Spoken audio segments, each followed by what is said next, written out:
Hi guys, ಜೈ ಹಿಂದ್, ಜೈ Bharat, good morning. ನಾನು Mohammed Salim Hussain, cobra commando ex CRPF. ತಮ್ಮೆಲ್ಲರಿಗೆ ತಿಳಿಸುವ ವಿಷಯ ಏನಪ್ಪಾ ಅಂದ್ರೆ, ನಮ್ಮ ಭಾಗದಲ್ಲಿ, ನಮ್ಮ ದೇಸೂರು ಗ್ರಾಮ ಶಕ್ತಿನಗರದಲ್ಲಿ, ರಾಯಚೂರು ಡಿಸ್ಟಿಕ್ ಅಲ್ಲಿ ಮೊಟ್ಟ ಮೊದಲ ಬಾರಿಗೆ ಯಾರು ಭಾರತಾಂಬೆಯ ಸೇವೆ ಮಾಡಬೇಕನ್ನುವ ಅನ್ಕೊಳ್ತಾರೆ ಅಂತ ಯುವಕರಿಗೆ ನಾವೊಂದು ಫ್ಯೂಚರ್ ಸೋಲ್ಜರ್ಸ್ ಅಕಾಡೆಮಿ ಅಂತ ಓಪನ್ ಮಾಡಿದ್ದೇವೆ. ಅದು ನಮ್ಮ 13ನೇ ತಾರೀಕು ಸೆಪ್ಟೆಂಬರ್ 13ಕ್ಕೆ ಓಪನ್ ಆಗಿದೆ. ಯಾರಿಗೆ ನಮ್ಮ ಭಾರತಾಂಬೆಯ ಸೇವೆ ಮಾಡಬೇಕು ಅನ್ಸುತ್ತೆ, ಯಾರಿಗೂ ಪೊಲೀಸ್ ಅಲ್ಲಿ ಸೇರ್ಬೇಕು ಅನ್ಕೊಳ್ತೀರಾ, ಅವರೆಲ್ಲರಿಗೆ ನಾವು ಶಾರೀರಿಕ ಕ್ಷಮತೆಯನ್ನು ಹೆಚ್ಚಿಸುವ ಸಲುವಾಗಿ ಹಾಗೂ ಲಿಖಿತ ಪರೀಕ್ಷೆ ತಯಾರಿ, ಮಾನಸಿಕ ಕ್ಷಮತೆಯನ್ನು ಓನ್ಲಿ ನಾವು ಈ ಟ್ರೈನಿಂಗ್ ಅನ್ನು ಕೊಡ್ಬೇಕಂತೇಳಿ ಅನ್ಕೊಂಡಿದ್ದೀವಿ. ತಾವೆಲ್ಲರೂ ಇದರ ಸದುಪಯೋಗ ಪಡ್ಕೋಬೇಕಂತೇಳಿ ನಾನು ತಮ್ಮೆಲ್ಲರಲ್ಲಿ ಕೇಳಿಕೊಳ್ಳುತ್ತೇನೆ. ಯಾರಿಗೆ ಇಷ್ಟ ಇದೆ, ನಮ್ಮ ಶಕ್ತಿನಗರದಲ್ಲಿ 7 ಟೈಪ್ ಗ್ರೌಂಡ್ ಹತ್ರ ನಮ್ಮ ಆಫೀಸ್ ಇದೆ, ಅಲ್ಲಿ ಬಂದು ಸಂಪರ್ಕಿಸಬಹುದು.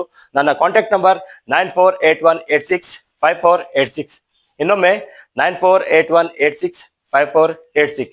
ಎಲ್ಲರಲ್ಲಿ ಕೇಳಿಕೊಳ್ಳೋದು ಏನಪ್ಪಾ ಅಂದ್ರೆ, ನಮ್ಮ ಭಾಗದಲ್ಲಿ ಭಾರತೀಯ ಸೇನೆಗೆ ಹೋಗೋರು ಬಹಳ ಕಮ್ಮಿ. ಆದ ಕಾರಣ ನನ್ನ ಇದು ಬಹಳ ಬಹುದಿನದ ಕನಸು ಇದ್ದಿತ್ತು. ಇದನ್ನು ನನಸು ಮಾಡ್ಕೋಬೇಕಂತೇಳಿ ನಾನು ಇದೊಂದು ಪ್ರಯತ್ನವನ್ನು ಪಟ್ಟಿದ್ದೀನಿ. ನನ್ನ ಜೊತೆ ನನ್ನ ಹೋಲ್ ಟೀಮ್ ಇದಕ್ಕೆ ರೆಡಿ ಆಗಿದೆ. ನೀವು ರೆಡಿನಾ ಅಂತೇಳಿ ಕೇಳ್ತೀನಿ. ಇದರ ಸದುಪಯೋಗ ಎಲ್ಲರೂ ಪಡ್ಕೋಬೇಕು ಅಂತೇಳಿ ಕೇಳ್ಕೊಳ್ತಾ, ಜೈ ಹಿಂದ್, ಜೈ ಭಾರತ್.